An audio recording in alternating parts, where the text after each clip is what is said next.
motor itu semakin mendekat. Kamu abaikan sapanya. Dia berupaya mencari senyummu dengan rayuan yang pelik.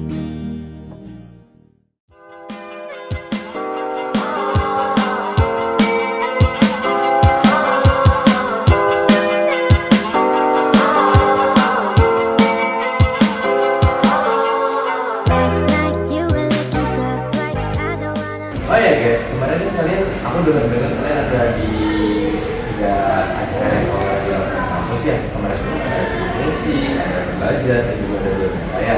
Nah kemarin kan aku dengar kamu jadi panitia di acara musiknya, terus kamu juga di acara Dorella, dan juga kamu di acara jadi panitia negara. Nah aku pengen tahu sih kayak kemarin juga kita sering pengalaman gitu ya, dari mungkin dari panitia musik bagaimana gitu, apa yang harus di evaluasi mungkin sampai didapetin dari acara musik juga, terus pengambilan keputusan apa yang benar-benar harus kita tentukan dengan matang gitu agar sesuai rencana dengan apa yang kita inginkan. Ada sih kemarin tuh yang acara musik itu kebetulan kita kan ada kerjasama juga ya dengan musik gitu. Terus alhamdulillahnya juga kemarin itu kita serta untuk acara musik itu banyak karena antusiasme masyarakat Subang terhadap bangsa itu emang bagus gitu. Jarang-jarang kan ada konser di Subang, jadi sekali ada konser itu mereka harus benar-benar itulah buat ada konsernya. Terus kemarin yang menurut saya berpengaruh dalam pengambilan keputusan juga, si panitia dari musik itu mengambil band float. Nah di mana band float itu udah legend sih dari 2004. Saya kan dari 2004. Nah jadi mereka udah mampu, kita baru lahir gitu kan. Jadi apa ya, banyak orang-orang kita juga yang pada nonton gitu karena bandnya udah legend juga. Terus saya kemarin tuh dapetin ini sih, dapetin banyak pengalaman gitu dari pengambil keputusan yang diambil oleh IO gitu. Jadi mereka cara mengambil keputusan lapangan, ada yang body checking seperti itu. Banyak sih keputusan yang saya bisa pelajari dalam hal event gitu. Terus kemarin beberapa teman-teman juga disuruh apa ya, istilahnya sharing tiket kan. Oh iya, jadi kita belajar marketing juga, belajar marketing gitu, cara membuat tiket, gimana strategi yang kita pakai untuk membuat tiket tersebut. Jadi pakai banget lah, ada dan ilmu yang kita terapkan yang didapatin dari perkuliahan sih. Kalau dari kemarin panitia itu banyak juga ya pengalaman yang kita dapetin, juga pengambilan keputusan juga bisa dapetin dari pengalaman ya di IO dan yang lain. Kalau yang dari Dorella? Nah, kalau dari Dorella sendiri, kebetulan kemarin itu kan kalau untuk partisipasi memang agak kurang banyak ya. Nah, kemudian juga kalau misalkan dari sebelum dilakuin pengambilan donor darahnya, ternyata kan kita tuh dicek dulu ya. Kalau misalkan body kita tuh kayak tekanan darah, terus golongannya juga itu tuh ada cek dulu, dan ada memastikan kalau misalkan dari orang yang tersebut itu apakah kemarin dia begadang atau makannya kurang baik atau diusahakan. Nah ternyata ada dari beberapa partisipan yang sudah mendaftar itu tidak memenuhi kriteria tersebut. Nah jadi kami sebagai panitia itu memutuskan untuk mencari ganti dari orang tersebut, mengajak yang sebelumnya mungkin belum tahu bahwa hari itu ada donasi. Seperti itu sih. Itu juga nanti sih kebiasaan Genzi gitu. Kayak kan tekanan darah kita kalau begadang terus, apalagi kalau makan, kalau tidur kita kan sering gak sehat gitu. Stres juga kuliah, jadi banyak juga apa ya, orang-orang masih tua mungkin nggak bisa donor darah karena Ya, dia itu karena itu banyak. ya saya juga kan darah juga, jadi nggak bisa donor gitu. Kebetulan karena ya semalamnya kita begadang gitu, begadang menyiapin itu kayak gitu kan. Kondisi dari pasien banyak gimana? Kalau bagi bazar sih, alhamdulillah ya kemarin juga lancar. Juga banyak pengunjung yang datang ke setiap boothnya, jadi kayaknya setiap booth juga dapat penghasilan atau pendapatan yang lumayan banyak. Makanannya enak-enak tuh, kemarin banyak banget, banyak. Terus kemarin ada beli bakso tahu, terus beli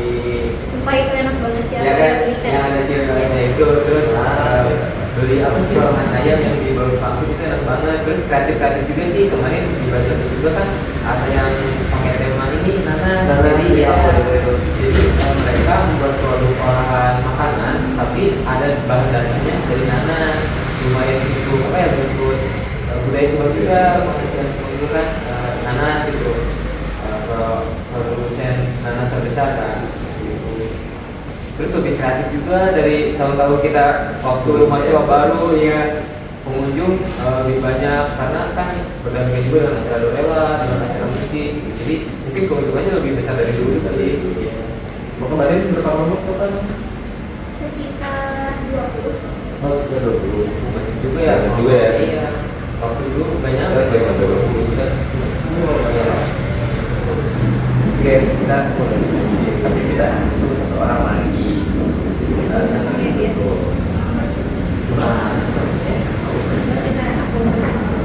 Oke.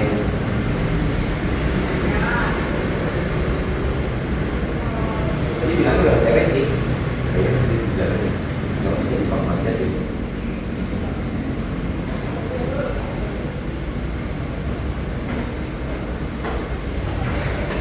Soalnya Pak Nisa udah kendaraan ramah lingkungan tahu.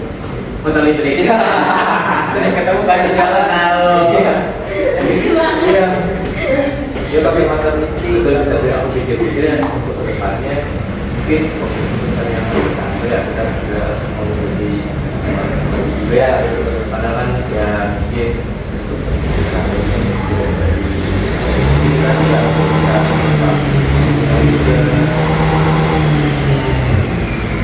lalu terus juga tapi selanjutnya kita mulai menipis bumi kita lalu juga kan kendaraan profesional itu bisa juga kalau belum mungkin itu adalah satu kegiatan yang mungkin berhasil ya, untuk menjadi pengganti kendaraan konvensional. Banyak juga sih sekarang kayak saya sendiri itu stasiun yang media buat ngecat kendaraan listrik itu. Kalau di Subang juga udah ada di Indonesia, di PLC itu juga ada. Saya bisa menjelaskan itu. Yang di hotel juga kan udah ada ya, ada juga mungkin baru tercoba. Karena kan Subang sendiri penggunaan mobil dan motor itu belum banyak. Iya belum banyak. Belum banyak. Kebanyakan kan motor-motor yang kecil itu ya kita sering bagi jalan. Jadi mungkin kedepannya dua tahun lagi penggunaan kendaraan listrik itu bisa meningkat gitu.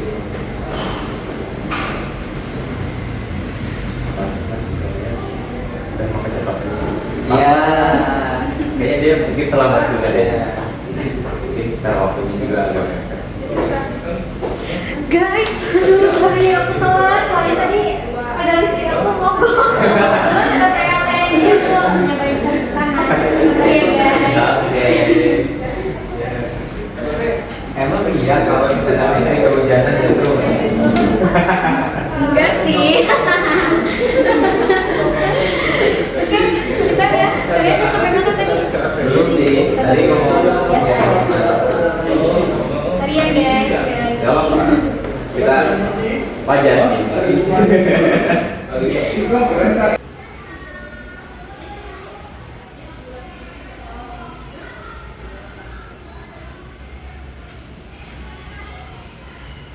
Oke guys, kita mulai yuk diskusinya. Kebetulan kan Panisa udah datang juga. Nah, jadi tugas kali ini tuh kita bakal ngebahas tentang strategi decision making, tapi pakai pendekatan yang baru aja kemarin kita pelajari di mata kuliah teori pengambilan keputusan.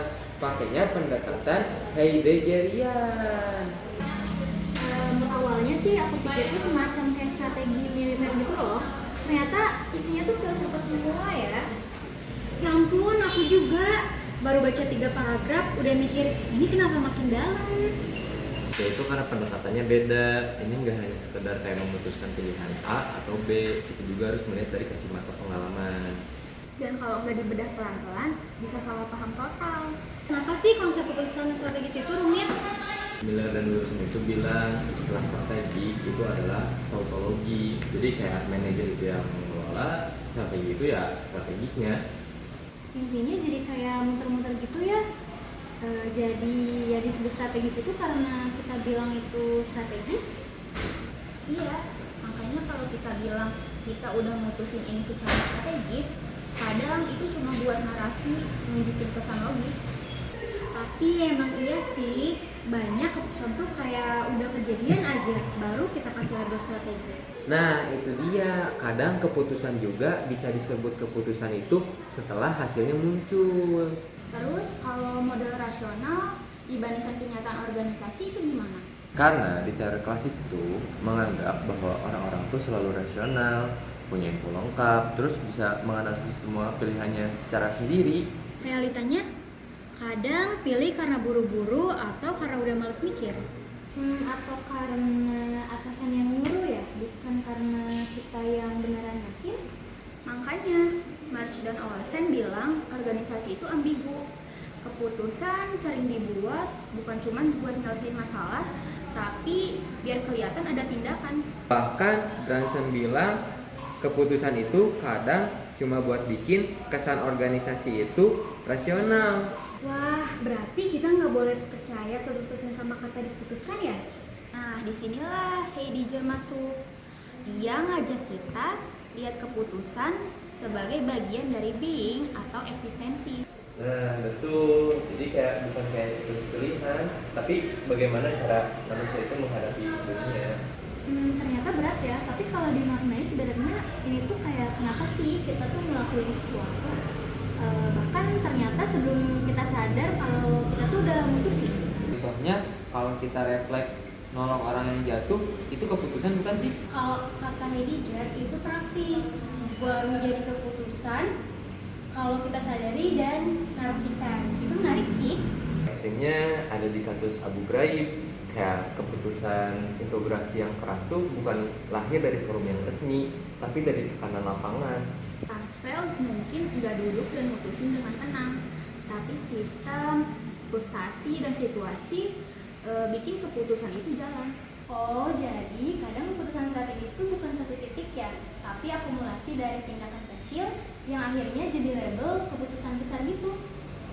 Dan itu ngeri banget ya kalau dibiarin terus-terusan. Nah, itu sebabnya penting mengetahui bagaimana keputusan itu terbentuk, bukan cuma hasilnya saja. Oh, itu nggak cuma soal teori, tapi knowing in practice itu tentang tahu karena terbiasa ngelakuin. Oh, jadi kayak perawat yang tahu pasiennya cemas ya, meskipun terbilang kalau data medisnya tuh stabil. Makanya waktu subsis dipakai di rumah sakit, tiap profesi itu punya gaya yang berbeda-beda. Kayak bedah tuh butuh cepat tuh waktunya ataupun hal-hal yang lainnya untuk memutuskan suatu keputusan. Kalau onkolog itu harus punya waktu yang agak panjang karena untuk jangka panjang juga. Perawat malah susah nyambung karena yang mereka rasain nggak bisa dicatat pakai checkbox. Intinya sistem informasi itu nggak bisa nyamain kerja semua orang. Tapi kenapa ya yang paling sering bareng pasien malah kayak paling nggak didengar? Karena sistem tuh lebih percaya sama yang bisa dikalkulasi. Misalnya kayak angka tekanan darah, itu kan dari sistem, bukan dari wajah ataupun ada bicara. Iya, padahal knowing in practice itu sering muncul dari intuisi yang terlatih. Itu valid banget sebenarnya. Dan kalau semua tim multidisiplin pakai sistem yang sama, padahal cara mereka ngerti pasien kan beda, pasti banyak miss kan? Kayak kalau subsis nyuruh checklist soal nyeri, tapi perawat tahu pasien lagi cemas karena baru dapat kabar buruk. Sistem nggak bisa baca itu. Berarti sistem itu harus lebih empatik juga dong ya?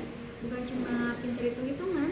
Ada juga aspek kekuasaan, kayak contohnya itu ahli bedah. Nah, ahli bedah itu punya power loh untuk membuat satu keputusan atau tindakan yang diambil. Padahal perawat ya yang paling sering dengar keluh kesah pasien, tapi info mereka tuh paling sering nggak dianggap tahu. Itulah kenapa keputusan itu produk dari relasi sosial, bukan cuma analisa data. Dan waktu itu beda-beda. Yang satu mikir sekarang, yang lain mikir 10 tahun ke depan. Nah, makanya sistem kayak subsis tadi harus ngerti ritme masing-masing profesi. Dan yang paling kerasa itu power dinamikanya. Kadang suara perawat tuh kalah gara-gara dianggap cuma pelaksana. Padahal mereka yang paling sering duluan kalau ada yang salah. Makanya penting banget kita tuh ada yang buat dengerin yang tahu dari praktik, bukan cuma dari yang punya gelar doang. Dan waktu itu kontekstual banget. Pasti tim beda-beda mikirnya. Sistem harus fleksibel, bukan satu ukuran untuk semua. Kalau sistemnya maksa seragam, bisa-bisa malah nyebabin miskom antar profesi. Gue jadi mikir, keputusan itu merupakan jembatan dari nilai, pengalaman, dan situasi. Iya, dan makin ngerti kita tuh sama Heidegger, makin sadar juga kalau kita tuh sering bertindak dulu baru sadar sama maknanya. Makanya, sadar diri itu penting banget dalam tim. Supaya nggak cuma ikut arus, tapi kita juga tahu kenapa kita melakukan itu. Oh iya, dan IT kalau mau membantu juga mereka tuh harus ngerti bagaimana cara manusia juga berpikir, bukan cuma jadi alat dokumentasi doang. Fix deh, jadi makin menghargai proses di balik setiap keputusan.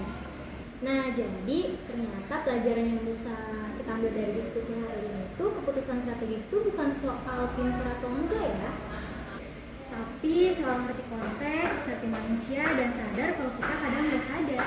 Dan pendekatan Heidegger ngajarin kita buat lebih dalam ngelihat tindakan, bukan cuma keputusan di atas kertas doang. Dengan begitu, kita bisa lebih bijak dalam menghadapi situasi ambiguitas. Thanks ya buat diskusi hari ini. Semoga nanti pas kita presentasi nggak deg-degan sampai keringetan. Amin.